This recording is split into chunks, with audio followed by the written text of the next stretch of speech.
Parte 5. Colapso. Capítulo 41. Tuvo que hacer 2 viajes y usar el arma tranquilizante una vez. En el primero reprogramó los MROPs, cambiándolos a control robótico automático, y la excavación progresó a un paso increíble, pero tuvo que tranquilizar al técnico que lo acompañó antes de que llegaran a la superficie. El hombre le dio una buena cantidad de advertencias, volviéndose más y más irritable hasta que finalmente perdió la cabeza. Espero a estar realmente seguro de que era violento para dispararle, y como resultado, casi espera demasiado.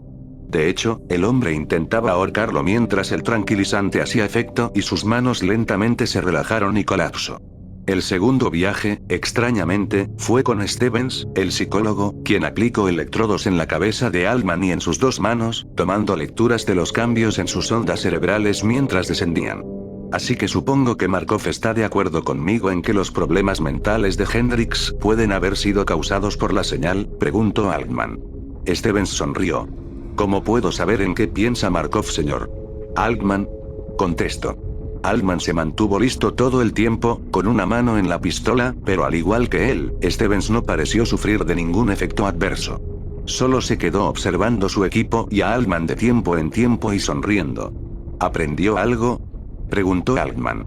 Sí, lo hice, dijo Stevens. Pero aprendería más si alguno de nosotros sufriera un ataque. No creo que quiera hacerlo, ¿o sí? Altman sacudió su cabeza. No creí que lo hiciera, dijo Stevens. Tal vez la próxima entonces. El siguiente viaje consistió de él mismo y un jovial ingeniero llamado David Kimball, descendiendo para recuperar el batiscafo taladro, aunque Altman no había sido informado de eso hasta que estaban en camino. Será simple, dijo Kimball, tocando una gran máquina cromada que había sido atornillada a la consola solo para este viaje. Es cuestión de unos pocos minutos. Todo lo que debemos hacer es dirigir un pulso eléctrica hacia el batiscafo. ¿Qué hará eso?, preguntó Altman. Liberará las cargas de las alas de lastre, dijo Kimball. Esto hará que el lastre sea expulsado. Luego de eso el batiscafo subirá por su cuenta. Suena lo suficientemente fácil para que un robot lo hiciera, dijo Altman. Un robot podría hacerlo, dijo Kimball. Pero Markov pensó que sería mejor que nosotros lo hiciéramos. ¿Por qué?, preguntó Altman. No lo sé, dijo Kimball. No lo dijo. En caso de que algo salga mal, agregó Altman en su cabeza. Cuando llegaron al suelo oceánico, continuaron moviéndose hacia el cono invertido que los robots excavadores habían creado. Habiendo completado sus tareas, las unidades ahora permanecían inmóviles, extrañas estatuas en la oscuridad. El batiscafo descendió, el cono se achicaba lentamente sobre ellos. Aumentó la intensidad de las luces y encendió las videocámaras. Altman miró por sobre su hombro a Kimball. Parecía estar bien, aunque algo distraído, apenas nervioso. Nada de qué preocuparse aún, aunque Altman, solo para asegurarse, chequeó que el arma estuviese cargada y lista. ¿Has estado aquí abajo antes?, preguntó Kimball. Altman asintió. Nada de qué preocuparse, dijo. Me mostraron el video, dijo. ¿Has visto eso? Sí, dijo Altman. Yo no tenía idea, dijo Kimball. ¿Crees que sea tan malo como se veía? Sí, dijo Altman. Se quedaron en silencio. Debajo, podían ver algo, una vaga forma que lentamente se hacía más clara. Era una enorme estructura, 2 pilares unidos que se retorcían entre ellos y elevándose a una punta. Parecía estar hecho de piedra, pero no había dudas en la cabeza de Altman de que era algo fabricado en lugar de un fenómeno natural. Acercarse solo lo confirmó. Estaba cubierto de símbolos, extraños jeroglíficos diferentes a cualquier cosa que hubiese visto antes. Cubrían cada centímetro del objeto, desde la gruesa base, alrededor de todo el cuerpo y hasta la cima de los 2 cuernos de la cosa. Era masivo y daba la impresión de ser muy antiguo. Al mismo tiempo hermoso y vagamente amenazante, era completamente alienígena. De no serlo, Altman lo supo de inmediato al verlo, había sido fabricado por manos humanas. Porque había sido construido, ¿y cómo? La piedra no mostraba roturas o rajaduras o uniones, era una única y gigantesca pieza. Y la forma, le recordaba algo. ¿Pero qué era? Y repentinamente lo supo. La cola del diablo, susurró Altman. Santo Dios, dijo Kimball, con respeto en su voz. Los símbolos eran luminiscentes o captaban la luz del batiscafo de una forma muy particular. Chequeó los displays. La señal pulsante no estaba siendo captada por el momento. Probablemente algo bueno, pensó. ¿Crees que sea seguro acercarse? Preguntó Kimball. ¿Qué es? Se preguntó Altman en voz alta. ¿Quién lo hizo? Movió el batiscafo lentamente justo sobre el objeto, filmándolo desde todos los ángulos. Era la cosa más impresionante que haya visto. Entonces aumentó el zoom de la cámara para grabar algunos de los símbolos. Hubiese seguido haciéndolo, pero los nervios de Kimball aumentaban. Esto me está asustando mucho. Saquemos el otro submarino y larguémonos de aquí, dijo. Ahí estaba, hundido en la base del artefacto. Altman descendió un poco más para acercarse lo más posible e iluminó la ventanilla de observación. Incluso desde esa distancia, el interior de la cabina era una pesadilla, sangre desparramada sobre las ventanas y paredes, formando raros patrones. Movió las luces rápidamente, antes de que Kimball pudiera ver bien. Movió las luces a lo largo del costado de la nave, buscando señales de daño, pero los sellos parecían estar intactos. En teoría, debería subir, aunque fuera lentamente. ¿Listo? Preguntó a Kimball. Listo, respondió. Altman se movió hasta que no hubo riesgo de golpear el marker y envió el pulso eléctrico. Golpeó el batiscafo taladro de lleno, un leve brillo eléctrico se dispersó a lo largo del casco. Entonces el lastre comenzó a caer, las tablas de plomo se hundían en el material depositado en el fondo, provocando una nube de partículas. Lentamente comenzó a subir. Lo vio venir, pasando a apenas una docena de metros lejos de ellos, y dirigirse hacia arriba. Se detuvo un segundo y un brazo extendido los siguió, rodando a través de la ventanilla de observación. ¿Listo o no?, pensó, y ellos en su propio batiscafo lo siguieron hacia la superficie.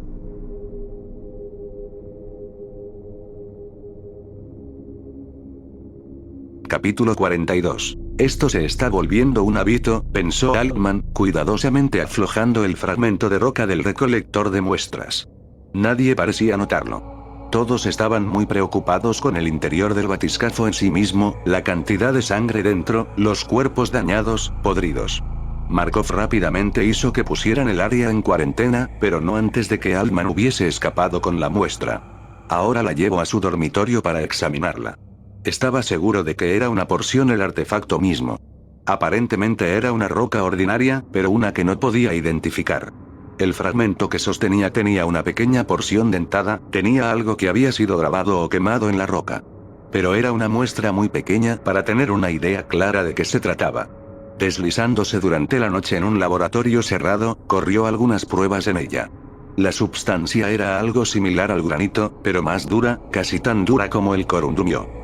Una cara era lisa. Podía ver dónde el resto había sido cortado, estaba sorprendido de que el cortador no se hubiese quemado. Dentro de la roca encontró venas de minerales que encontró demasiado regulares para ser naturales.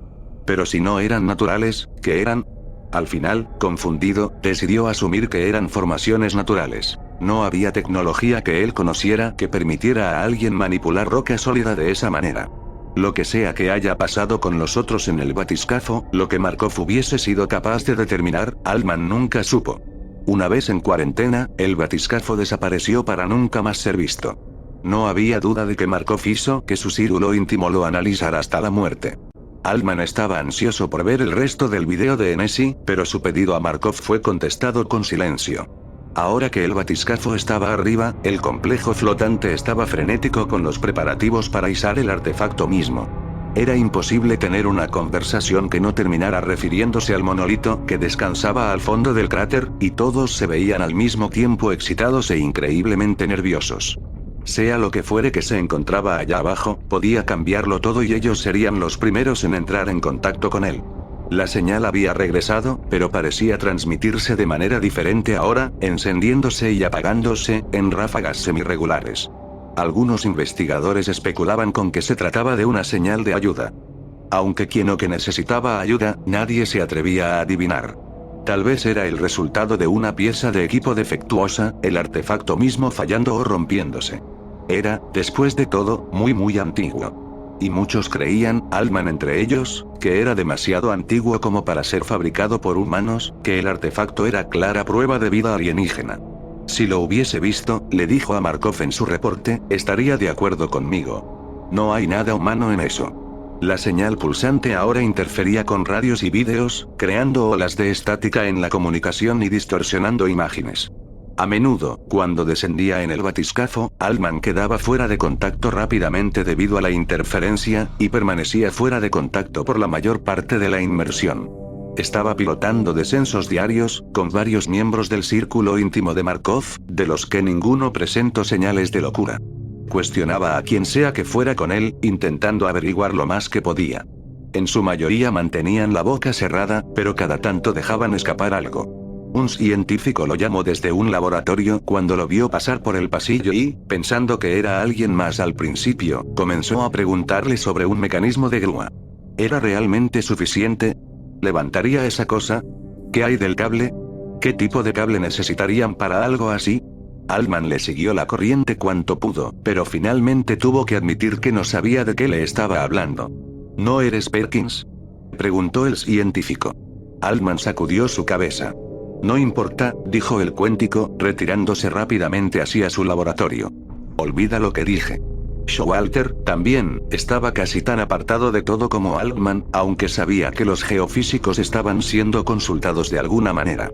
Siempre son porciones y pedacitos, confesó Showalter a Altman en una charla entre susurros durante un café. Creen que si me dan solo una porción, no seré capaz de darme cuenta. Eso sería cierto si fuesen solo ellos, pero sus colegas también me consultan a veces. Sé más de lo que todos creen. ¿Y?, preguntó Altman.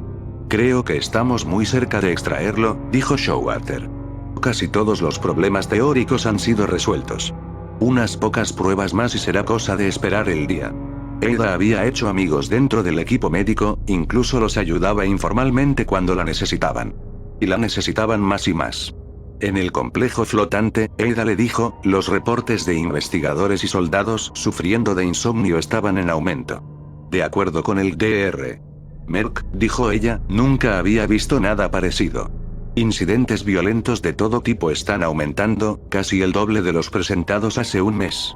El índice de suicidios está por las nubes y el de ataque también ha aumentado considerablemente. Es un momento tenso, dijo Altman, jugando a ser abogado del diablo, el rol que Ada normalmente cumplía. Tal vez eso es todo. No, tú tenías razón. Es más que eso, dijo Ada. Incluso Merck lo cree. Hay señas de paranoia generalizada, gente teniendo visiones de parientes muertos, y más gente habla en un estado de trance sobre convergencia, sin ser realmente capaces de explicar qué querían decir una vez que recuperaban la conciencia. Todos están al borde de la paranoia o el pánico. Maldita sea, lograste que pensara como tú. Altman asintió. Entonces mi inquisición no científica tenía razón, dijo. Todos están al límite. Algo está pasando. ¿Qué crees que significa?, preguntó Ada. ¿Qué significa?, dijo Altman. Si me preguntas a mí, significa que estamos jodidos.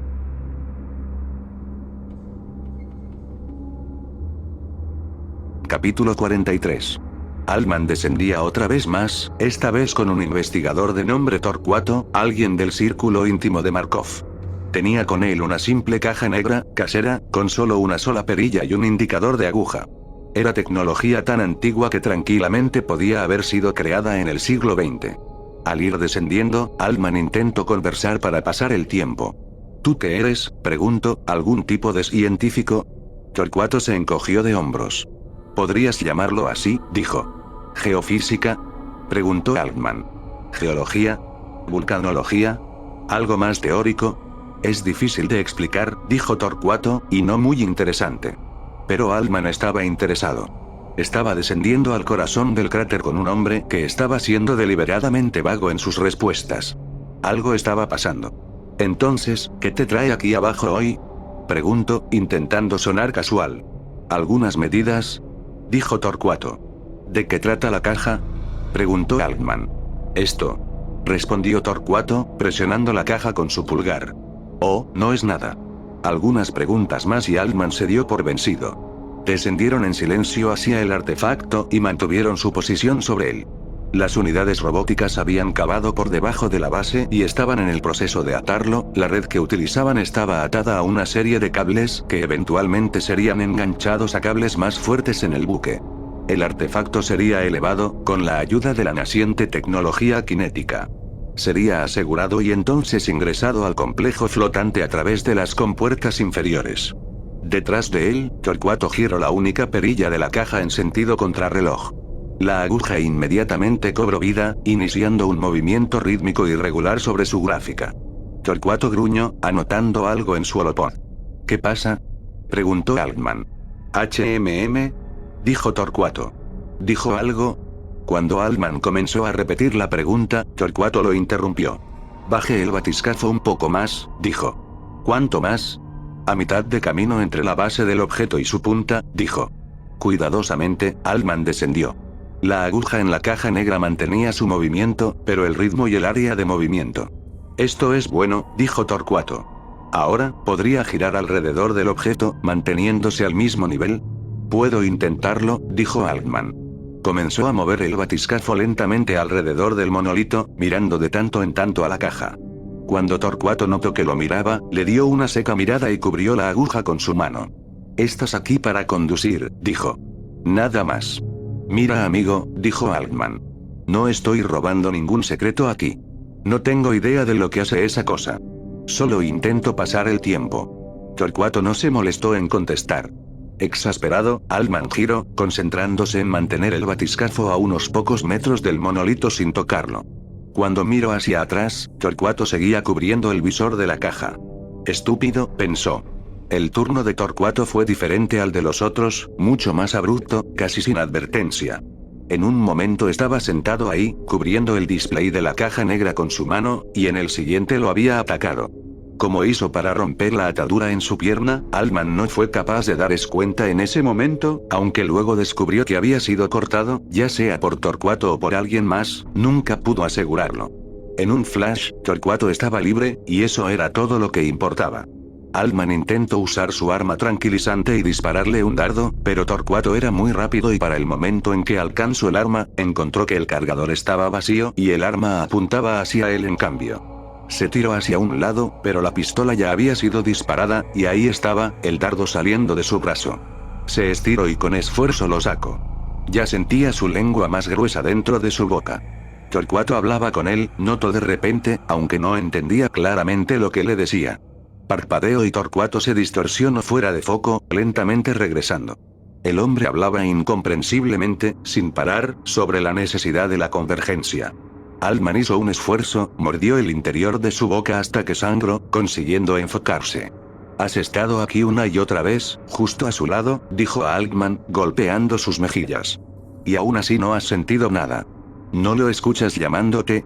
¿No vas a contestar?» Cuando recuperó la conciencia, se encontró presionado contra la ventanilla de observación, el batiscafo golpeando contra el artefacto con el motor aún encendido hasta que al final se detuvo. Se escuchaban repetidos golpes viniendo de alguna parte, puntuados por largos momentos de silencio. «Está atorado», escucho a Torcuato decir. «Y entonces estoy tratando, te digo que estoy tratando». «¿Tratando de hacer qué?», se preguntó Altman. Los golpes iniciaron otra vez. Altman lentamente se levantó, parándose sobre la ventanilla. La cabina se sentía extraordinariamente cálida, sofocante. Subió hacia el lado de una de las consolas y se paró sobre ella. El recirculador de oxígeno había sido deshabilitado, no había nada más que una masa de metales retorcidos, chispas salían de él. Tuvo cuidado de no tocarlo. Con razón el aire se sentía pesado. ¿Cuánto tiempo había estado desmayado? Miró hacia la consola buscando el cronómetro, también se había detenido.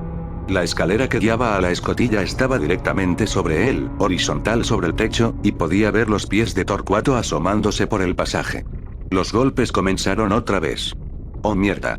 Altman se dio cuenta, sus miembros rápidamente se volvieron más pesados. Está tratando de abrir la escotilla. Está tratando de inundar el batiscafo. Se trepó a la silla del acompañante, casi se cayó cuando ésta giró. Hubo un breve gemido y por un momento pensó que iba a desatornillarse de la cubierta, pero soportó. Cuidadosamente puso ambos pies en el respaldar de la silla y se paró. Desde ahí casi podía alcanzar la escalera metálica fija. Se estiró tanto como pudo, pero sus dedos apenas la rozaban. Tendría que saltar, esperando que sus dedos agarraran el escalón en el primer intento, para no caer y alertar a Torcuato con el golpe. Los golpes iniciaron una vez más, Torcuato se quejaba junto a ellos. Altman saltó, agarró el escalón. Balanceó su pierna y logró trabar su tobillo en el riel de la escalera. Los golpes se detuvieron. Se mantuvo ahí, sin moverse, esperando que Torcuato no girara. Está atorado, gritó, aparentemente a nadie. Estoy tratando, te digo. Agarrándose de la escalera, Altman estiró su cabeza hasta que pudo ver a Torcuato ahí, de cabeza. Estaba acostado en el pasaje, con una barra de metal en su mano, un tubo tal vez, algo de los restos del recirculador de oxígeno. Sus nudillos estaban ensangrentados, y Altman pudo ver símbolos como los del artefacto, pintados a lo largo de las paredes del pasaje, en sangre. Torcuato golpeó la manivela y dio un pequeño quejido de frustración. Levantó la barra y comenzó a golpear la escotilla otra vez, en la unión. La presión era muy grande, notó Altman sintiéndose aliviado. A menos que aflojara uno de los bulones, o volara la escotilla desde el panel de control, el sello aguantaría. Mucho más preocupante por otra parte, era la falta de aire. Torcuato se detuvo, respirando pesadamente. Una limpieza, decía. Sí, una limpieza. Comenzar de cero, nuevo y fresco. Comenzó a golpear otra vez. Cuidadosamente, Altman comenzó a subir por la escalera, dentro del pasaje. Evitando rozar la espalda de Torcuato. Para el momento en que Torcuato se detuvo otra vez, Altman estaba directamente sobre él, sus cuerpos separados por poco más de un pie de distancia. Altman podía oler el sudor agrio del hombre. Contuvo su respiración, mirando a la escalera con la escalera a unos pocos centímetros de su cara, los músculos en sus brazos comenzaban a acalambrarse. Torcuato seguía balbuceando para sí mismo, riéndose suavemente. Altman escuchó el sonido de él intentando raspar la unión de la escotilla, entonces un grito de frustración y los golpes que reiniciaban. Soltó la escalera y se empujó con fuerza al mismo tiempo, golpeando duramente la espalda de Torcuato. Dolió muchísimo. Intentó moverse en el espacio confinado para encararlo, pero Torcuato también intentaba levantarse, y por momentos su pecho y rostro estaban presionados contra la escalera. Con un grito empujó tan duro como pudo y Torcuato colapsó debajo suyo. Comenzó a girar otra vez, golpeando su hombro contra la escalera, lográndolo esta vez. Torcuato intentaba girar también, estirándose para alcanzar la barra de metal que había caído debajo suyo. Altman agarró su cabeza por el cabello y la golpeó con fuerza. Torcuato estaba sangrando ahora, resistiéndose, intentando escaparse del pasaje. Altman enrolló sus piernas alrededor de él y lo sostuvo, intentando mantenerlo en el lugar, golpeando su cara contra el suelo otra vez. Torcuato tenía la barra ahora e intentaba levantarse, pero su brazo aún estaba atrapado detrás suyo. Giró su cabeza tanto como pudo, intentando ver a Altman, cuando Altman vio su órbita y mejilla colapsadas, con una gran cantidad de sangre corriendo a través de sus heridas. Golpeó su cabeza otra vez, y luego una segunda vez, hasta que la barra se resbaló de los dedos de Torcuato y su cuerpo se quedó quieto. Altman se mantuvo sobre él un tiempo, agarrándolo del cabello, intentando recuperar su aliento. Golpeando las paredes, giró el cuerpo de Torcuato para verlo de frente. Su cara era un desastre, los huesos de las mejillas y la nariz estaban rotos. Acercó su oído a la boca de Torcuato. Su respiración era débil, pero seguía ahí. ¿Ahora qué?, pensó Altman. ¿Qué hago con él? Podía atarlo, como había hecho con Hendrix, pero siempre estaba la posibilidad de que se liberara. Y tenía un problema aún mayor, la falta de oxígeno. Con el recirculador de oxígeno roto, probablemente no tendría suficiente aire para que una persona regresara a la superficie, -2. ¿Soy un asesino?, se preguntó Altman. Soy de la clase de persona dispuesta a matar para mantenerse con vida. Lo repensó otra vez, considerando todas las alternativas, pero no pudo pensar en nada. Era o Torcuato o él. Torcuato, se dijo a sí mismo, hubiese muerto igualmente si hubiese logrado abrir la escotilla, así que las opciones eran, morir los dos, o solo uno. Miró hacia la ensangrentada cara debajo suyo. Él había hecho eso. Tal vez no tuvo opción, pero en cualquier caso, él lo había hecho, era responsable por eso. Y estaba por ser, se dio cuenta, responsable de más. Se estiró y puso sus manos alrededor de la garganta de Torcuato. Estaba pegajosa con sangre. Dejó que sus manos se posaran ahí, y muy gentilmente comenzó a apretar. Al principio pensó que sería fácil, que Torcuato simplemente caería inconsciente a su muerte sin despertar. Pero luego de un momento, los ojos de Torcuato repentinamente se abrieron. Altman apretó con más fuerza. Los brazos de Torcuato comenzaron a moverse y sacudirse, empujando los brazos y hombros de Altman hacia atrás. Arqueó su espalda, noqueando a Altman contra la pared del pasaje, pero Altman continuó, apretando aún más. En el último momento antes de morir, una luz brilló en el ojo sano de Torquato que Altman no pudo evitar ver. Súplica humana. Cerró sus ojos y giró la cabeza a un costado. Gradualmente sintió detenerse los movimientos de Torquato. Cuando finalmente abrió sus ojos, los ojos de Torquato habían girado dentro de sus cavidades. Estaba muerto. Se arrastró fuera del pasaje, trepó por la pared bajando hacia la consola. Ahí, giró los controles, alejando el batiscafo del artefacto. Lentamente se enderezó, provocando que el cuerpo de Torquato cayera del pasaje de la escotilla y golpeara contra el suelo. Altman se trepó a la consola y de ahí a la silla para iniciar el ascenso del batiscafo. El control de liberación del lastre estaba trabado, el panel alrededor de él estaba marcado donde Torquato lo había golpeado. La nave comenzó a subir, los lastres lentamente fueron cayendo, pero no tan rápido como él hubiese esperado. Lo más probable era que llegara hasta cierta densidad de agua y entonces la nave dejara de moverse por completo, dejándolo ahí suspendido, muriendo lentamente. Grabó un mensaje de SOS y lo transmitió programado para repetirse constantemente, pidiéndoles que se acercaran al batiscafo, para elevarlo lo más rápido posible. Si recibirían el mensaje lo suficientemente rápido, no lo sabía. Grabó otro mensaje para Ada, diciendo que la amaba y que lo sentía, solo como precaución en caso de no lograrlo. Se estaba tornando muy cálido. No había suficiente aire. Se preguntó si lo mejor sería dormir. Usaría menos aire de esa forma. Lo contempló mientras se acostaba en el suelo del submarino, pensando que el aire estaría mejor ahí abajo. Pero solo se quedó sentado en su silla, mirando los restos de Torquato. Repentinamente la mano de Torquato se movió. Imposible, pensó. Él está muerto. Niveló la silla para poder verlo mejor, mirarlo con cuidado. No, estaba muerto, no se había movido, ¿cómo podría hacerlo? Y entonces la mano se movió otra vez. Hola Altman, dijo Torquato. Vuelve a estar muerto, dijo Altman. No es tan sencillo como eso, dijo Torquato. Necesito que entiendas algo primero. ¿Entender qué? Esto, dijo Torquato y saltó hacia adelante.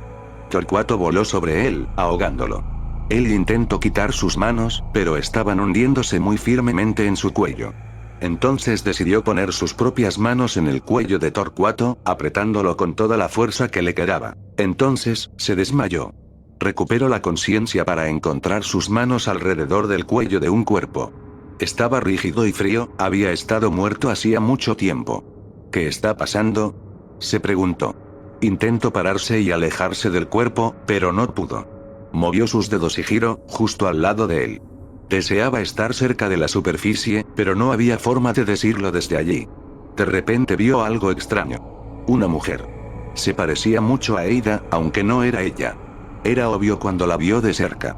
Pero tal vez era su madre, cuando apenas la había conocido, antes de que tuviese cáncer. Pero eso era imposible, pensó. La madre de Ada está muerta. Estoy alucinando otra vez, pensó. Igual que con Torquato. Hola Michael, dijo. ¿No estás muerta?, preguntó. ¿Cómo puedo estar muerta si estoy aquí contigo? Por un momento quiso aceptar lo que ella decía, pero encontró una gran resistencia dentro suyo. ¿Quién eres en realidad?, preguntó. ¿Por qué estoy alucinándote? La madre de Ada no respondió ninguna de las preguntas. He venido a darte un mensaje, dijo ella. Sobre el marker. ¿Qué es el marker? Tú sabes lo que es, dijo ella. Te has acercado a él una y otra vez, pero de alguna manera lo has resistido. Ella cruzó su dedo índice y medio, acercando su mano hacia él. La cola del diablo, dijo él. ¿Te refieres al artefacto? Ella asintió. Necesitas olvidarte de él. El marker es peligroso. Por sobre todas las cosas, necesitas dejarlo donde lo encontraron. No sé de qué demonios me hablas, dijo Altman. ¿Qué tengo que ver yo con el marker? No solo tú, dijo ella, y abrió sus brazos. Tú. Cualquier decisión que sea tomada los afectará a todos.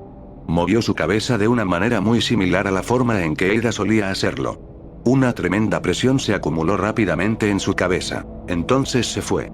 ¿Cuál es el mensaje?, preguntó Altman. La convergencia es la muerte, dijo ella. No debes entregarte al marker. No debes permitirle iniciar la convergencia. ¿Qué es eso de la convergencia? Significa que deberás finalmente comenzar, desde el nuevo comienzo. ¿En comienzo de qué? ¿Y solo yo? Ella volvió a abrir sus brazos. Tú, todos ustedes, dijo ella. Entonces por un momento, se veía exactamente igual a Ada, de una manera que él encontró muy perturbadora. Te amo, Michael, dijo la madre de Ada. Cuento contigo.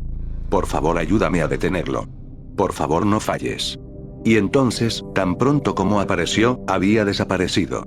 Intentó pararse otra vez, cayó de espaldas. El mundo a su alrededor se tornaba oscuro, como si viese todo a través de un velo negro. Lentamente se volvió aún más oscuro, y luego, de repente, ya no estaba ahí.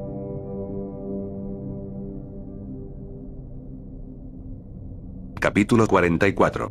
Despertó con una máscara de oxígeno en su rostro, rodeado de una serie de aparentemente idénticos hombres vestidos de blanco, sus caras cubiertas por máscaras de cirujano. Lo hizo, dijo uno de ellos. Está vivo. ¿Alguna evidencia de daño cerebral? Preguntó otro. Altman intentó hablar, pero no pudo lograr que su lengua formara las palabras. Uno de los doctores puso una mano en su hombro. Se dio cuenta de que era Stevens. Podía reconocerlo por los ojos. Solo relájate, dijo. Tienes suerte de estar vivo. Cerró sus ojos, tragó saliva. Y entonces un terrible pensamiento lo golpeó. ¿Y si todo esto era otra alucinación? Intentó mover sus brazos pero no pudo. Abrió sus ojos buscando desesperadamente en los alrededores. Está confundido, escuchó decir a uno de ellos. Desorientado. No sabe dónde está. ¿Qué fue lo que dijo ella? No debes entregarte al marker. No debes permitir que la convergencia se inicie. Debía decirles. Marker, susurró. Markov se inclinó hacia él. Marker, repitió. Marker, dijo Markov. ¿Qué Marker? Está hablando sin sentido. Denle otra inyección. Altman sacudió su cabeza. O lo intento. Si se había movido o no, no sabía decirlo. O no se movió, ellos lo ignoraron. Vio a uno de ellos llenar una jeringa y colocar la aguja, sin ser capaz de hacer nada para detenerlo. Intentó hablar, pero en cambio generó un gargajeante e inarticulado grito. Estarás bien, dijo Stevens, golpeando suavemente su brazo. No te preocupes, Altman, estamos aquí para ti.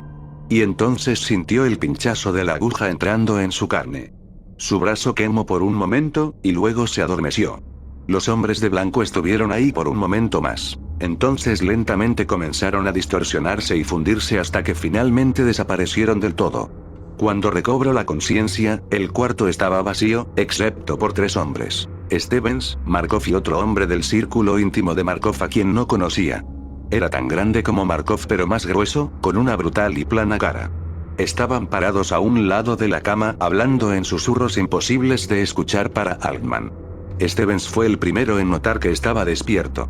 Le hizo un gesto y susurró algo. Los otros 2 dejaron de hablar. Al unísono, los 3 se acercaron y lo miraron fijamente. Altman, dijo Markov. Aún con vida.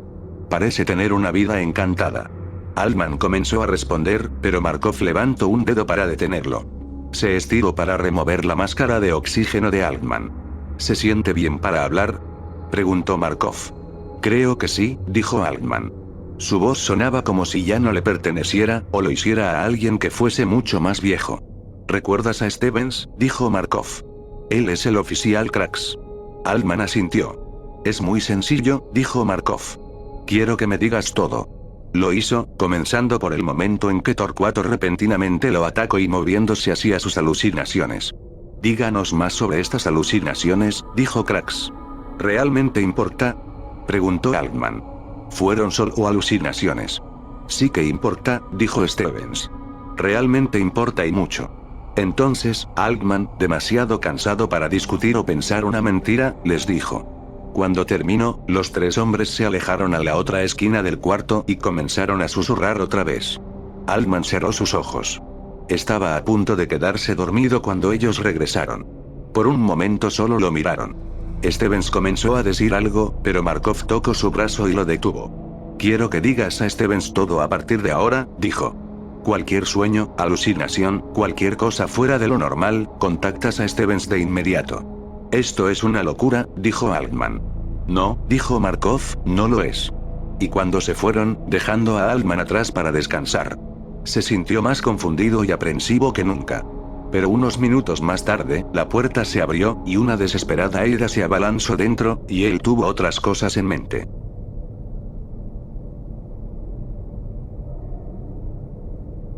Capítulo 45. Luego de casi morir en el batiscafo, era como si estuviese viviendo una vida diferente, más fantasmal. Comenzó a ver más gente que él sabía estaban muertas. Su padre, hermana, una maestra con la que tenía buena relación y que había cometido suicidio, un viejo amigo atropellado por un auto en la secundaria. Aparecían viéndose casi tan reales como cualquier otro, y ofrecían vagos y a veces confusos mensajes. Algunos hablaban en contra de la convergencia, urgiéndole que se apresurara y enfocara su atención correctamente como uno de ellos lo expresó, antes de que fuera demasiado tarde.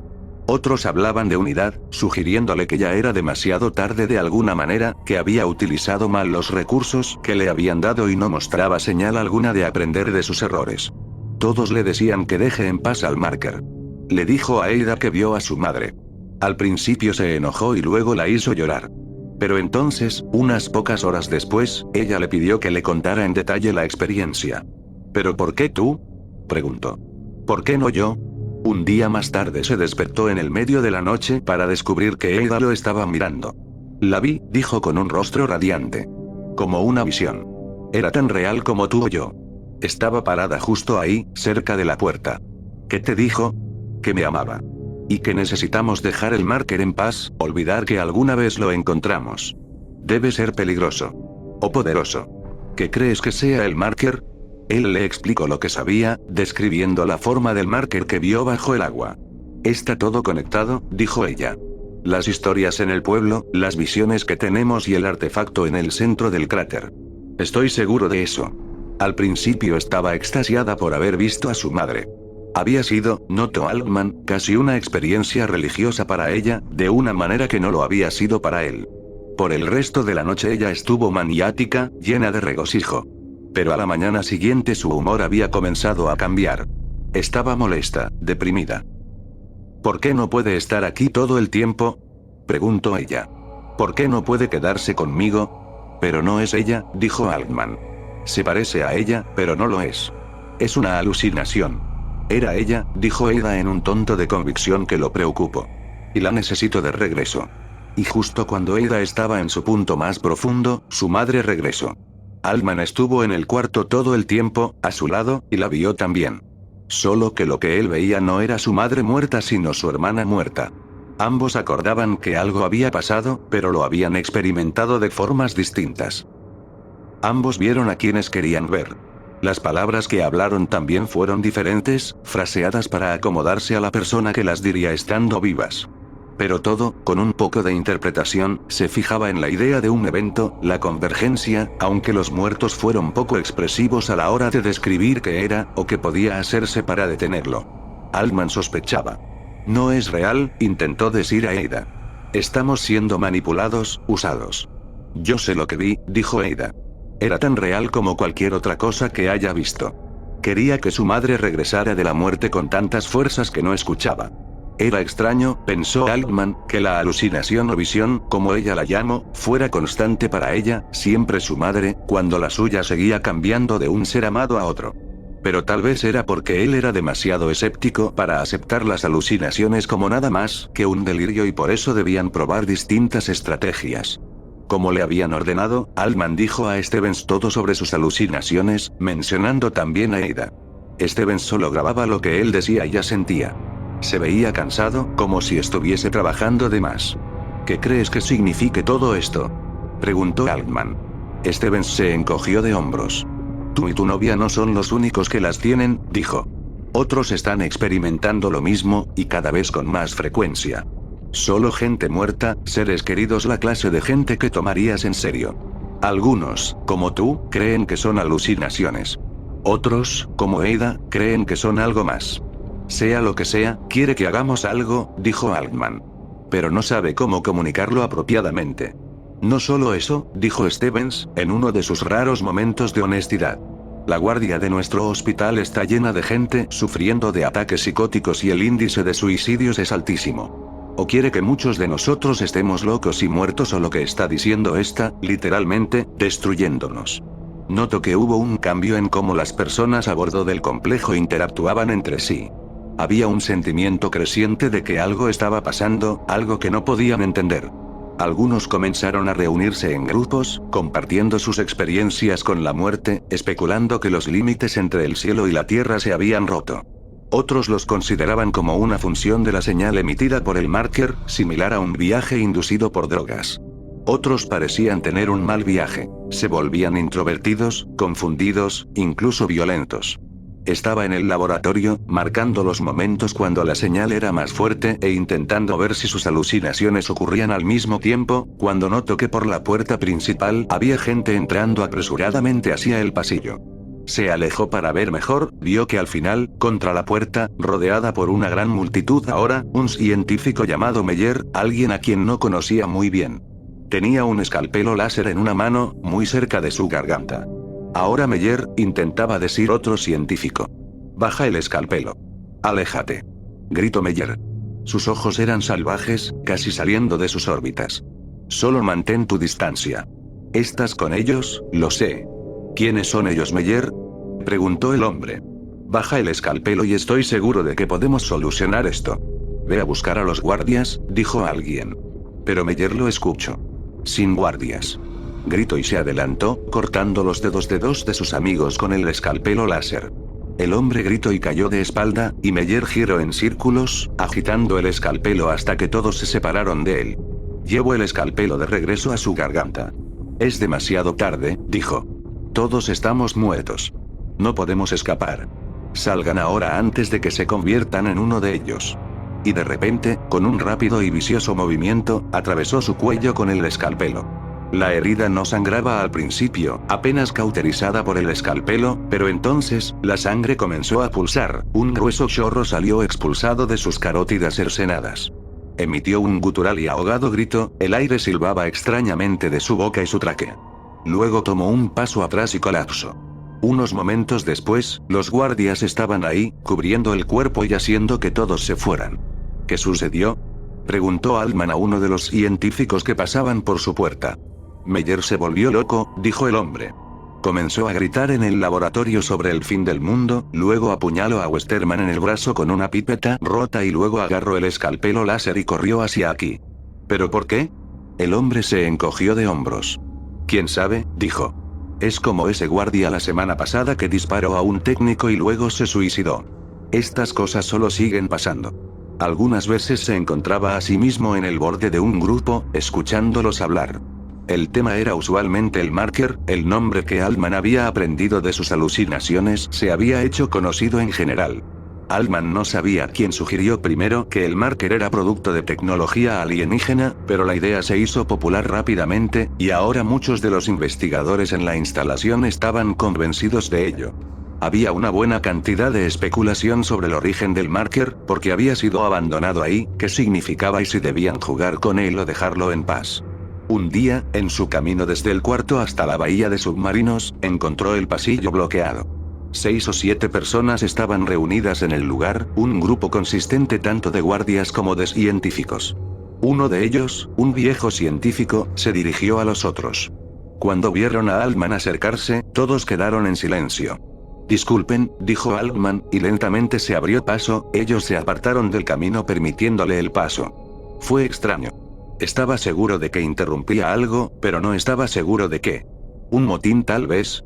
La respuesta vino cuando, tras pasar por el grupo, el científico comenzó a hablar otra vez. Debes liberar tu carne, y unificarte con la naturaleza divina de su construcción. Una reunión religiosa de algún tipo.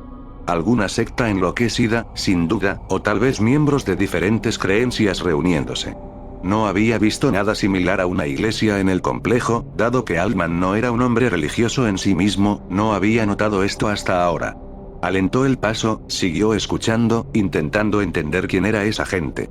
Debemos perdernos para poder encontrarnos, dijo el científico. La convergencia es la única salvación. Por lo que oigo en estos susurros, a menos que puedas entender lo que significa volverse uno con el marker, no tendrás la vida eterna. La palabra marker, llegando en un momento en que esperaba oír alguna referencia a una deidad, hizo que Altman temblara. Continuó su camino apresuradamente. Solo cuando dejó el corredor se dio cuenta de que lo que acababa de presenciar era el nacimiento de algún tipo de nueva religión, una basada en el marker. El solo pensarlo lo aterrorizó. En los días siguientes, escucho esas charlas más seguido, incluso de Ada. Sus filosofías opuestas sobre el marker se habían entrometido entre ellos incluso más que su falta de voluntad por dejar de hacer cosas peligrosas. En solo pocos días, sus nociones del mundo se habían vuelto radicalmente diferentes. Se dio cuenta en cierto punto que habían comenzado a evitarse cada vez que podían. Él aún la amaba, pero sentía que estaba perdiéndola y no sabía qué hacer para recuperarla. A pesar de eso, aún se sorprendió al verla entre las líneas de uno de esos grupos religiosos. ¿Podemos hablar de esto?, le pregunto, alejándola del grupo. He intentado hablar de esto contigo, dijo ella, pero tú no quieres ver la luz. Eso no es hablar, dijo él. Eso es predicar. Discutieron, y Ada amenazó con abandonarlo. Incluso cuando él supo que ya no tenía esperanza, que su relación estaba en el proceso de morir, accedió a escucharla por lo menos. En escuchar a Ada comenzó a tener una idea más clara de la filosofía de los creyentes. Ellos creían que el marker era divino, que había sido enviado a ellos por Dios, para el beneficio de la humanidad. Debemos creer en él e inclinarnos ante él y cumplir su voluntad, entonces nos curará. Nos unificará y nos hará libres y perfectos. Una extraña mezcla entre paganismo y cristianismo, les daba a las personas algo a lo que aferrarse ante la ansiedad sobre el marker. Pronto, notó Altman, un nuevo problema emergería, en el momento en que, tal como él y Ada, todos en las instalaciones se separaran en creyentes y no creyentes. Al principio los guardias de Markov solo ignoraron esto, pero al ir creciendo los grupos y volverse más dinámicos, comenzaron a separarlos, presumiblemente bajo órdenes de Markov. Pero esto solo hizo que la gente quisiera reunirse más a menudo. Parecía indicar que había algo que los militares no querían que supieran. Mientras tanto, los planes para elevar el marker continuaron. Aún había una gran excitación, pero se había convertido en fervor por un lado y aprensión por el otro. Altman descendió con el batiscafo 2 veces más, ambas solo, para supervisar a los robots enganchando los cables a la red que ahora contenía al marker. 2 veces más, moviéndose cerca del suelo oceánico, alucinó con la madre de Ada. Repitió ambas veces lo que había dicho antes, pero no lo aclaró en nada.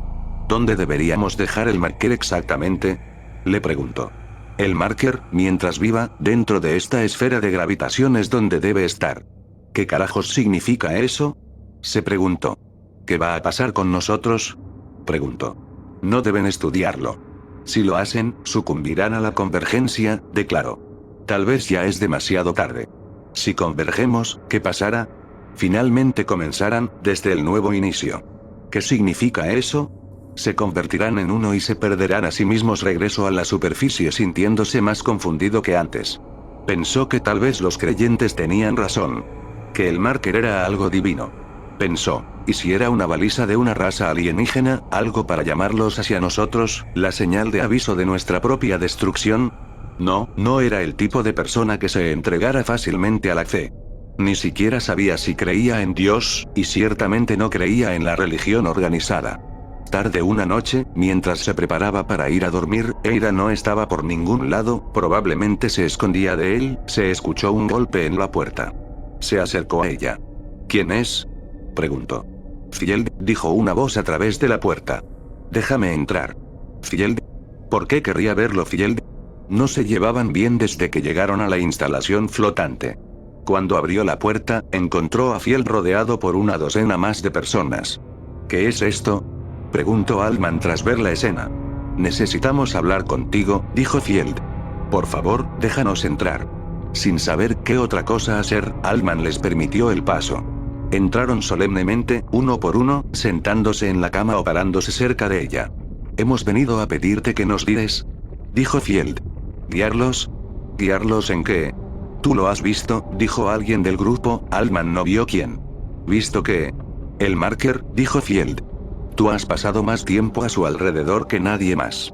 Sabemos lo que sucedió en el batiscafo. Cuando mato a los otros, te dejo a ti con vida. Sabemos que conversa contigo. Tú has sido elegido.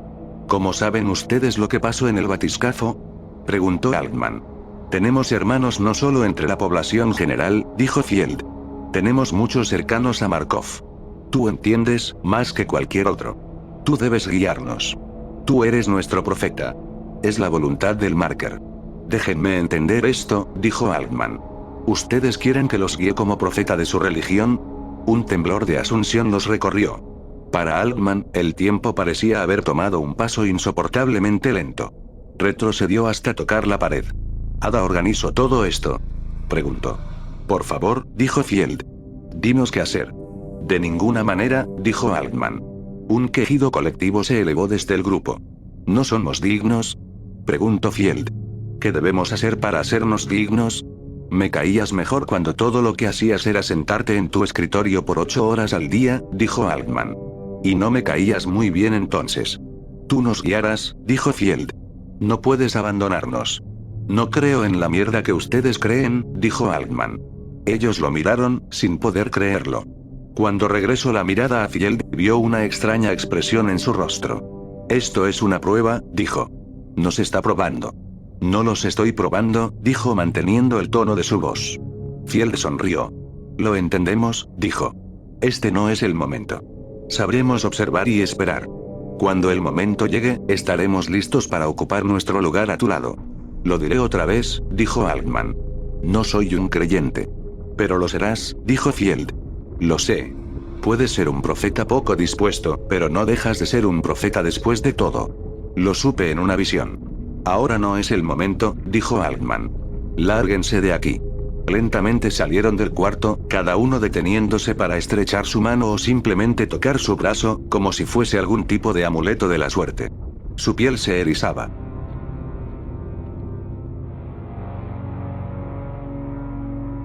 Capítulo 46. Él observaba desde el batiscafo cómo las unidades robóticas terminaban de hilar los cables alrededor del marker. Ahí estaba frente a él, atado y enredado, pero se imponía de alguna manera entre todos esos cables. Esta es la causa de mis problemas, pensó. Y ahora mis problemas solo van a empeorar. Lo observaba desde 15 metros de distancia, mientras el cable mayor, el que yacía curvado en la obscuridad sobre la nave, tensarse cada vez más. Los MROPs habían cavado alrededor de la base, pero no había forma de asegurar que se elevaría. Hasta cierto punto, deseaba que no lo hiciera. Contuvo la respiración. El marker impuso su peso sobre la red, y por un momento pensó que no aguantaría. La base se quebraba y desplomaba lentamente en la oscuridad, y se elevó con un gran sonido metálico, distorsionado extrañamente por el agua, y comenzó a elevarse.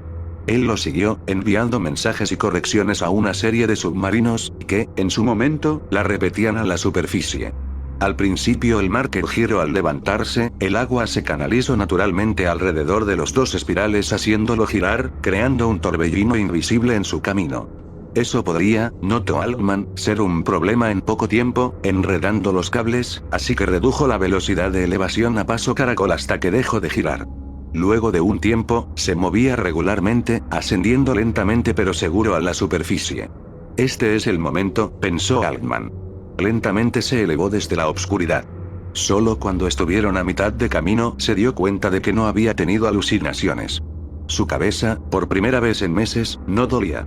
Chequeó las lecturas y descubrió que la señal se había detenido aproximadamente al mismo tiempo en que empezó a elevarse.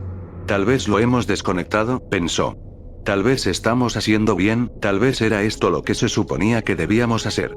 Tal vez estaba transmitiendo para que alguien lo encontrara y lo subiera a la superficie. Tal vez ese era su propósito. Por un momento se sintió mucho más tranquilo, y entonces, las preguntas sin respuesta comenzaron a atacarlo. Si ese era realmente el caso, entonces ¿por qué habían alucinado en primer lugar? ¿Y por qué afectarían con más fuerza a la gente cuando estaban cerca del marker? Era casi como si intentara mantenernos a distancia. ¿Y qué tenían que ver en todo esto las advertencias de convergencia de los muertos? Tal vez habían hecho bien, pensó, pero tal vez habían hecho algo horriblemente malo. Pronto se acercarían a la superficie, y el marker sería ingresado al buque carguero. El agua ya había cambiado y la oscuridad se retiraba, podía ver el buque más claramente que nunca antes. En la luz era incluso más impresionante, cubierto con símbolos y literalmente estriado por negras líneas cortadas en la roca. Aún no veía evidencia de uniones o rajaduras. Aún parecía estar formado por una sola e inmensa roca. Cuando la estación estuvo a 500 metros sobre él, Markov ordenó que detuvieran el ascenso. ¿Qué pasa?, preguntó Altman por el canal de audio. Así no es como fue planeado. Gracias por su ayuda hasta este punto, señor Altman, dijo Markov. Una nave de aguas profundas ya no es necesaria. Regrese a la bahía de submarinos. ¿Qué? Creo que me quedaré aquí, Markov, si no te importa, dijo Altman. Hubo silencio por un momento, entonces la pantalla de video cobró vida. Vio el rostro de Markov. Has sido algo necesario para mí hasta este punto. Ahora te arriesgas a volverte desechable. ¿Qué está pasando?, preguntó Altman. Eso no te importa, dijo Markov. Abrió su boca y él cerró otra vez. Markov, él sabía, era capaz de hacer que torpedearan el batiscafo. Tal vez era hora de escapar, sumergirse profundo y escapar a algún lugar seguro. Como si pudiera leer la mente de Altman, Markov agregó: ¿necesitas algo tangible para convencerte de que cooperes? ¿Tu novia? Por un momento lo dudo. De cierta forma, ya había perdido a Ada contra el Marker, a su deseo de ser uno de ellos. Era solo cuestión de tiempo para que la perdiera del todo. A pesar de todo, aún la amaba y no podía vivir con la carga de provocar su muerte. Con un suspiro, cortó la señal y se dirigió a la superficie, dejando el Marker atrás, colgando de su gigantesca red metálica. En el camino, pasó por entre un trío de submarinos izando un nuevo cable. Pudo ver que se dirigía hacia las enormes compuertas sumergidas del complejo flotante, el área que había estado fuera de límites para todos excepto por el círculo íntimo de Markov desde que habían llegado. ¿Qué tenía planeado Markov? Altman no tenía idea.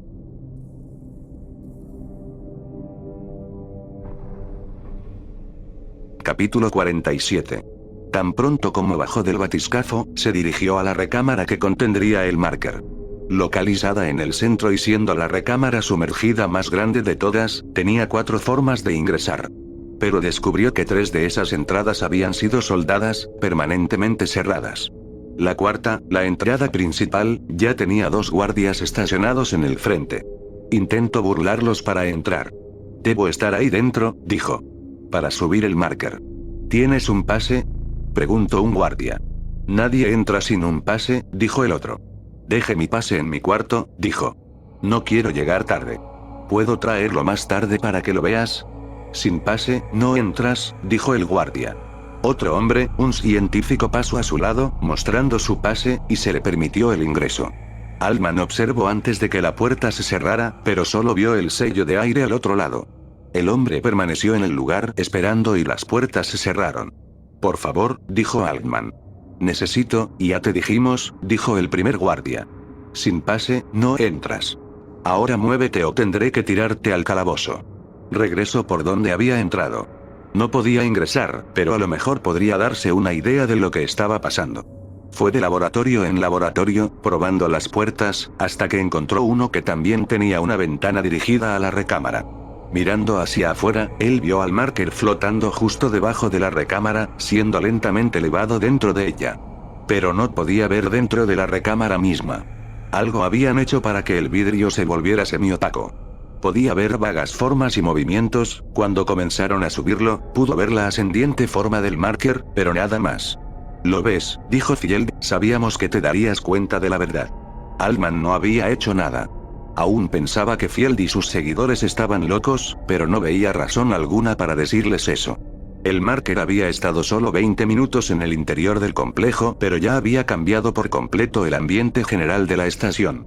Incluso antes de que él entrara en la bahía de submarinos, una serie de investigadores fueron declarados no esenciales y enviados de regreso a las instalaciones terrestres de Dredger Corp, lo que alzó el rumor de que el complejo ya no servía como centro de investigación, sino como tanque de retención para los científicos que Markov consideraba inútiles, pero no quería liberar al mundo. Ada estaba entre ellos, lo que significaba que no había tenido oportunidad de chequear si estaba bien. Altman sospechaba que él también hubiese estado entre ellos si el batiscafo hubiese llegado ligeramente antes. Aunque de haber sido así, le hubiesen dicho que empacara sus cosas y estuviese preparado para retirarse a la mañana siguiente. «Necesito un favor», exclamó, con su mano en el fragmento de Marker que llevaba en su bolsillo. «Hay algo que el Marker quiere de mí. Tengo que verlo». El rostro de Field se desfiguró. «Está siendo vigilado», dijo. «Es muy difícil verlo. Dijeron el otro día que algunos de los creyentes estaban en el círculo íntimo de Markov». «Sí», dijo Field, «eso es verdad». «Pero, es importante», dijo Altman. «No lo pediría si no lo fuera». Tomó el fragmento de su bolsillo y lo mostró a Field. «Este es un fragmento de él», dijo. «Necesita ser regresado». Field se estiró y gentilmente lo tocó. ¿Puedo sostenerlo? Preguntó, con su voz llena de respeto. Altman se lo entregó. Él lo tomó delicadamente entre sus manos, como si estuviese sosteniendo un niño recién nacido. Su cara se iluminó con una alegría tal que Altman se asustó de verlo. Entonó para el fragmento un suave canto que Altman no pudo entender, y entonces desganadamente lo devolvió. Se arrodilló ante Altman. Levántate, dijo Altman. Y no digas una palabra a los demás sobre lo que planeo hacer. Pero Field se rehusó a levantarse. Gracias por elegirme, dijo, con su cabeza baja. Haré todo lo que pueda para ayudarte a completar el marker nuevamente. Alrededor de las 3 de la mañana, escucho golpes en la puerta. Era Field y otro hombre vistiendo la gabardina negra de aquellos pertenecientes al círculo íntimo de Markov. Llevaba un paquete bajo su brazo. Altman apenas lo reconoció. Este es Henry Harmon, dijo Field. Señor. Harmon, Michael Altman. Sé quién es, dijo Harmon secamente. ¿Estás seguro de que esto es absolutamente necesario? Altman asintió. Harmon le lanzó el paquete. Él lo abrió y vio un traje idéntico al de Harmon. Ponte eso, le dijo. Altman lo miró. ¿Cómo va a ayudarme esto? Preguntó. ¿No me reconocerán de todas formas? Tal vez, dijo Harmon, pero no intentarán detenernos. No nos impedirán el paso mientras tengamos puesto el uniforme. Si tenemos problemas, será estando dentro, que es un riesgo que debo correr. Se puso el traje y partieron. Field los siguió, pero Harmon giró brevemente, sacudiendo su cabeza, y Field, con una mirada de decepción en su cara, desapareció. Miró su reloj. Hay 4 guardias en total, 2 en la puerta del pasillo exterior y 2 en la interior, todos armados. Tenemos suerte. Los 2 guardias del interior están con nosotros, así que no corremos riesgo por ser reconocidos dentro. Los guardias del exterior en cambio no lo están. Los turnos cambian en 15 minutos y nuestras cartas estarán echadas. Si nos quedamos por más tiempo, hay buenas posibilidades de que uno de los guardias se torne curioso y nos pida nuestra autorización. ¿Entendido? Sí, dijo Altman. Aquí está tu pase, dijo. No es lo mejor, pero los guardias del exterior solo deberían verlo brevemente. Los hombres adentro harán lo que yo diga. Harmon tenía razón. Los guardias de afuera se vieron apenas sorprendidos de que alguien fuera a ver el marker en el medio de la noche. Vieron a Harmon y los 2 pases y los dejaron entrar. Los guardias de adentro ni siquiera se molestaron con eso, corriéndose discretamente a cada lado del cuarto tan pronto como ellos entraron. Ahí estaba.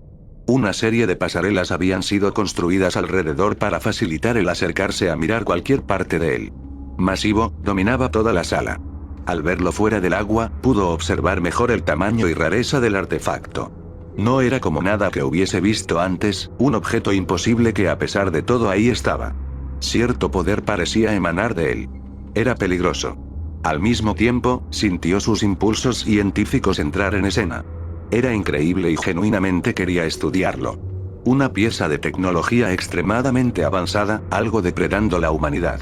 Él sacó su holopod y comenzó a grabarlo. ¿Qué estás haciendo? Susurró Harmon. Nadie tiene permitido grabarlo. Para eso vine, dijo. Pero no está permitido. Altman se encogió de hombros una vez, luego lo ignoré. O Harmon lo detenía o no lo hacía. Filmó toda la estructura al principio, luego aumentó el zoom y comenzó a recorrer la superficie del lado más cercano a él. Al hacerlo, intentó detectar el lugar donde pertenecía el fragmento de roca en su bolsillo, pero no lo encontró. Sintió como si solo hubiese comenzado cuando Harmon lo agarró del brazo. Tenemos que irnos, susurró. Altman asintió. Guardó el holopod nuevamente en su bolsillo y se dirigió a la puerta. Harmon lo arrastraba consigo. Harmon asintió una vez a los guardias y ellos regresaron a sus puestos. Saludó a los guardias del exterior. ¿Por qué necesitas un video? Preguntó Harmon al irse alejando. Tengo mis serias dudas sobre entregarte. Es importante, dijo Altman. Confía en mí. Ya lo verás.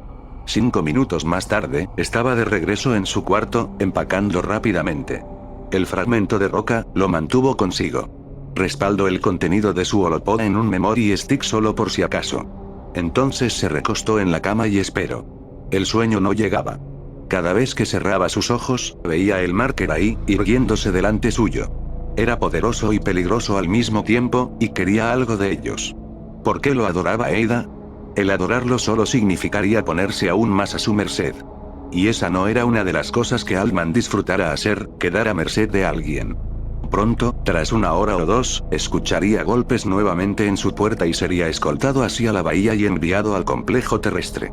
Miraba hacia la obscuridad, pensando. Una vez allí, podría olvidar todo esto, pretender que el marker ya no era su problema y dejar que Markov hiciera lo que quisiera con él para poder regresar a su vida normal. O podría buscar la manera de sacar el video que había tomado del marker, hacerlo público e intentar hacer de él un asunto de interés científico en vez de un juguete de los militares. La primer posibilidad significaría seguridad, una chance de tener una vida más o menos normal. Probablemente pudiese arreglar su relación con Ada. Tal vez con tiempo, a millas de distancia del marker, separada de las alucinaciones de su madre, ella volviera a la normalidad. Dejaría de pensar en ello, recobraría su sanidad. Todo podría salir bien. Eso, asumiendo que nada saliera mal con el marker. La segunda podría significar peligro, incluso la muerte. Markov y sus matones no dudarían en dispararle a Ada si se volvían, como Markov disfrutaba decir, desechables. Él ya sabía cuál tomaría. Nunca fue del tipo que toma la ruta segura. Ahora todo lo que tenía que hacer era averiguar cómo distribuir la noticia.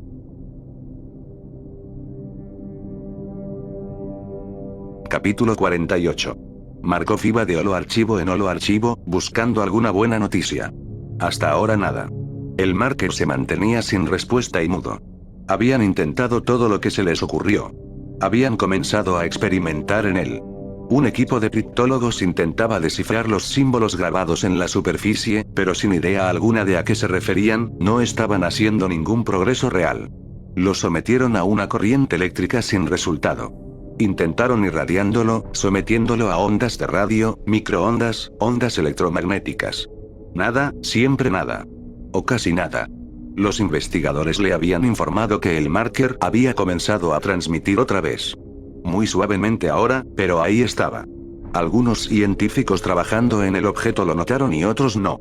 Según Stevens, los que lo hicieron comenzaron a ser visitados por parientes muertos, tal como había sucedido con Altman en el batiscafo, todos con alguna variación del mismo mensaje. Dejen el marker donde estaba, no intenten utilizarlo. Los mismos científicos no entendían mejor de lo que él lo hacía, y luego de pasar el mensaje a Stevens, habían comenzado a especular sobre ello por su cuenta. Era una advertencia, sentían algunos, y debía ser tomado en cuenta seriamente. Nadie debía tocar el marker, nadie debía tratar de controlar su tecnología. Si lo hacían, liberarían algo que no podían imaginar. Pero tal vez era simplemente que no estaban listos, sentían otros, que una vez que probaran ser dignos, los secretos del marker serían revelados ante ellos. Había mucho más en el campo. Una creencia mística había comenzado a crecer en torno al marker. Cada vez que podían, los creyentes se reunían y sacaban conjeturas, convencidos de que el marker era el camino hacia la vida eterna y a la unión con el divino. Algunos decían que esto era lo que se referían por convergencia. Hasta ahora, los movimientos habían sido controlados por los guardias, pero incluso algunos de ellos, noto Markov, estaban comenzando a ser creyentes. Corría peligro de perder el control del proyecto. Necesitan encontrar una forma simple de controlar el poder del marker y hacerlo rápido. Estaba seguro de que la tecnología, una vez controlada, sería el camino a un tremendo poder, incluso la dominación mundial, sin mencionar la luna. Incluso el sistema solar. Pero ahora un grupo de científicos creyentes estaba intentando establecer estrictas reglas sobre cómo debía ser examinado el marker.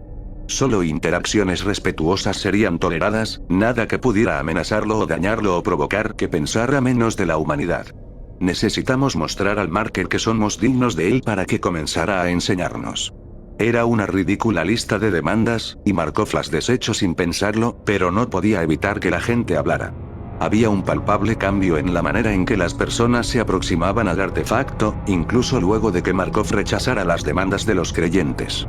De hecho, estaba sorprendido al ver cómo muchas personas en la instalación sentían un respeto religioso sobre el marker. Algo estaba cambiando, transformándose de una manera que no respondía a sus tácticas habituales. Tenía que pensar en alguna nueva forma de manejar la situación. Se comunicó a través de una línea de video con Krax. Por la velocidad en la que contestó, estaba claro que esperaba la llamada. ¿Ha tenido oportunidad de revisar los datos?, preguntó Krax. Sí, dijo Markov. ¿Cuál es su recomendación oficial, Krax? Un inequívoco rechazo a conceder cualquiera de sus demandas. Una vez que comencemos a hacerlo, nunca se detendrán. Están locos. No deben ser tolerados. No terminará ahí, dijo Markov. Tal vez no, dijo Krax, pero nosotros tenemos poder de fuego, ellos no. Muy bien, dijo Markov, vea que sea así. 2 días después, Krax tuvo una llamada de uno de los guardias en la recámara del Marker. Son los científicos, señor, dijo. Krax podía escuchar un estable ruido en el fondo. Están protestando. No quieren abandonar la sala. Oblíguelos a salir, dijo Krax. No es tan sencillo, dijo el guardia. Hay muchos de ellos. Tuvimos que llamar por refuerzos. ¿Qué deberíamos hacer? No hagan nada hasta que llegue al sitio, dijo Krax y se desconectó. Para cuando Krax y su equipo llegaron a la recámara, las cosas habían empeorado. Los científicos, guiados por un hombre regordete llamado Field, habían rodeado el Marker. Estaban agarrados por los brazos e intentaban alejar a los guardias. Todos ellos tenían sus armas listas y estaban claramente enojados. ¿Qué sucede?, preguntó Krax a uno de ellos. ¿Qué pasó? Tendrá que preguntarle a ese, dijo él, y señaló a Field. Muy bien, dijo Krax. Sacó su arma de plasma de la funda y se acercó a la línea, donde estaba el hombre. ¿Qué significa esto?, preguntó. Enviamos nuestras demandas, dijo Field. Las leímos y rechazamos, dijo Krax. Estamos aquí para proteger al Marker hasta que las aprueben. Iniciando una insurrección no es así. Esto seguramente terminará mal para ustedes. Algunos hombres en la línea retrocedieron y se miraron entre ellos, aunque fueron menos de los que Krax esperaba. Field se veía algo nervioso, pero su voz aún era estable cuando contestó. Intentamos hacer lo que es correcto, dijo. Lo correcto, dijo Krax, es que usted y sus amigos vuelvan a sus cuartos. ¿Respetarán nuestras demandas entonces?, dijo Field. Krax lo miró fijamente. No deberían interferir con algo que no entienden, dijo.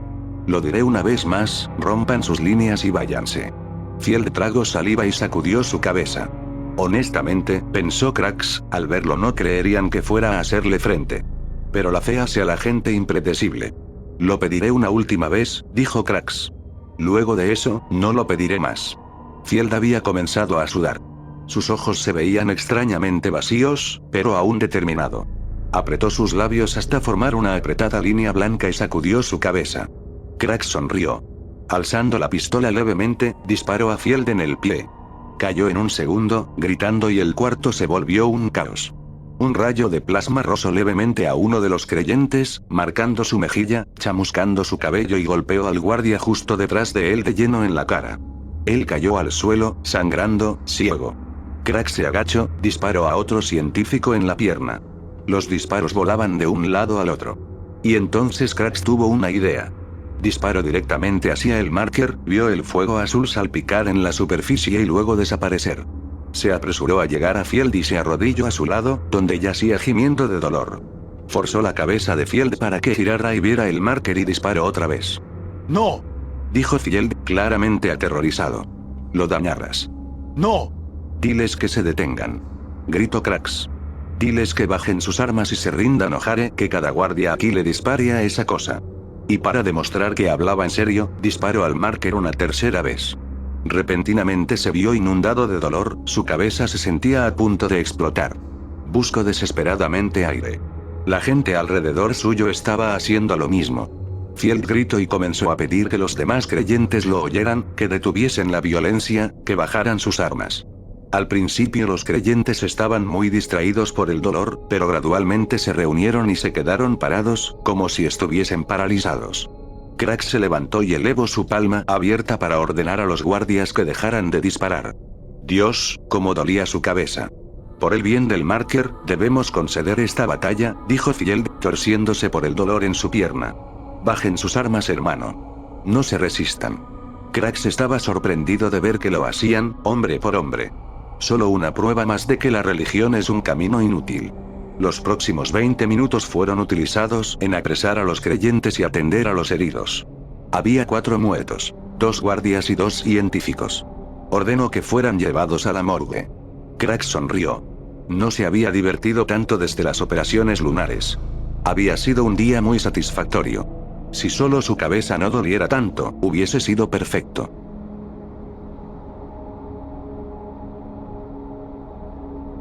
Capítulo 49. Ha comenzado otra vez, dijo Altman. El pulso. Estoy seguro de eso. Estaba apretando su cabeza cuando lo decía, claramente sufriendo. Ada también, frotaba su frente, aunque levemente, no sufría tanto. ¿Estás seguro? Estoy seguro, dijo. Entonces la veré otra vez.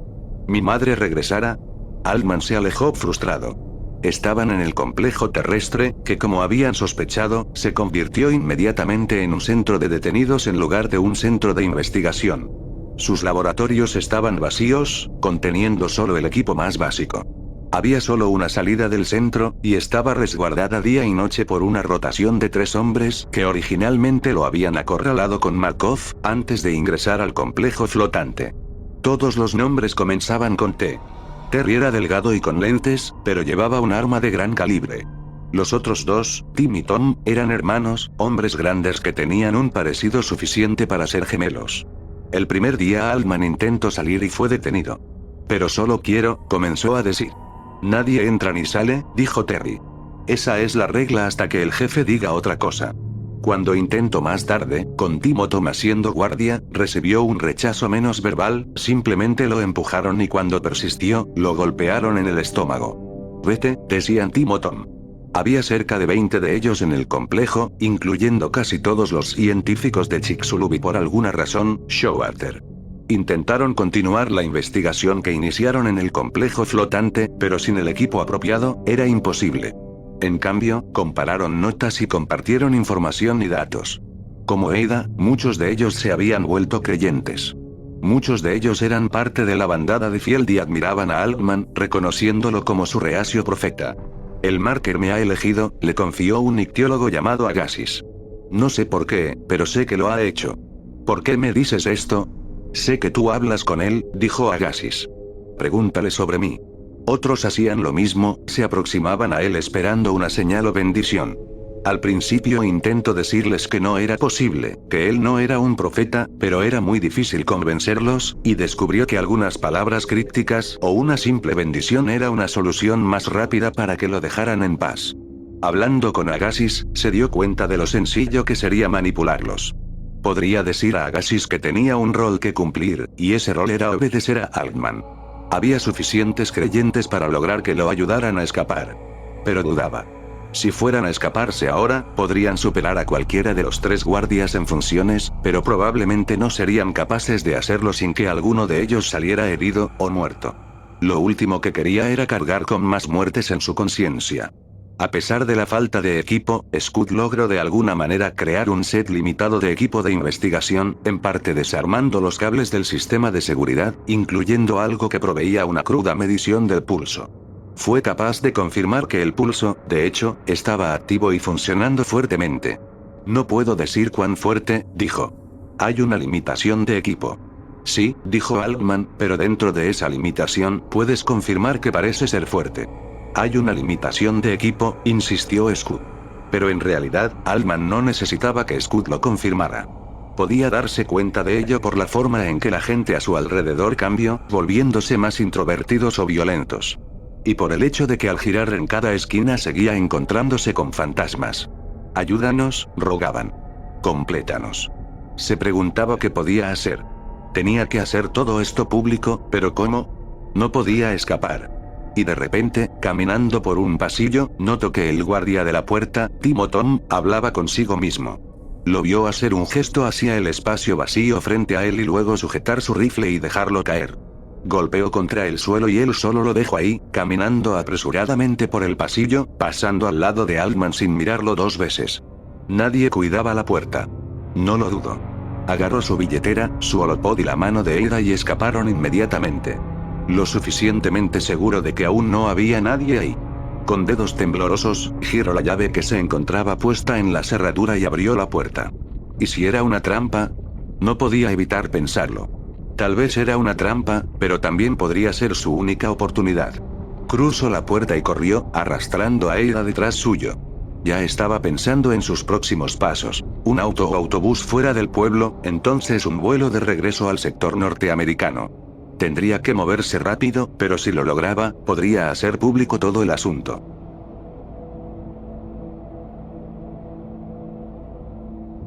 Capítulo 50. Tim estaba de guardia, parado, mirando la puerta exterior cuando su padre apareció. Esto no sorprendió a Tim, más allá del hecho que su padre estaba muerto hacía 20 años y estando con vida, vivía a muchas millas de distancia. Hola Tim, dijo. Estaba fumando su pipa y vestía el suéter que siempre usaba.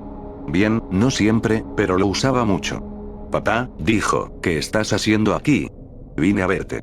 No necesitabas hacerlo, papá. No tenías que tomarte tantas molestias. Estoy preocupado por ti, Tim, dijo. Por ti y por tu hermano. ¿Por qué, papá? Tom está bien. Yo estoy bien también. Estamos trabajando. Y ganando buen dinero. No es eso, dijo su padre, dando una gran pitada a su pipa. Es solo que, bueno, no sé cómo decirlo, hijo, pero ¿estás seguro de estar listo? ¿Listo para qué, papá? Si tienes que preguntarlo, no estás listo, hijo. ¿Qué tal tu hermano? No he hablado con él sobre eso, dijo Tim. Ni siquiera estoy seguro de qué me estás hablando.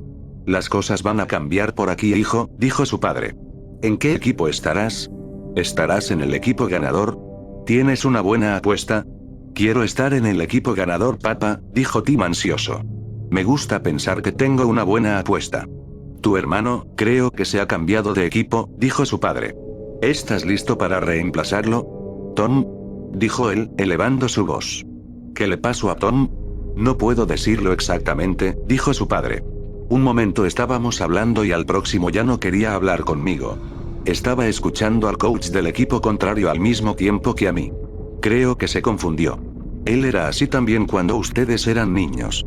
Tom siempre tendía a entender mal lo que le decía. ¿Tú no harás eso, o sí? ¿Dónde está Tom, papá? Dime qué le pasó a Tom.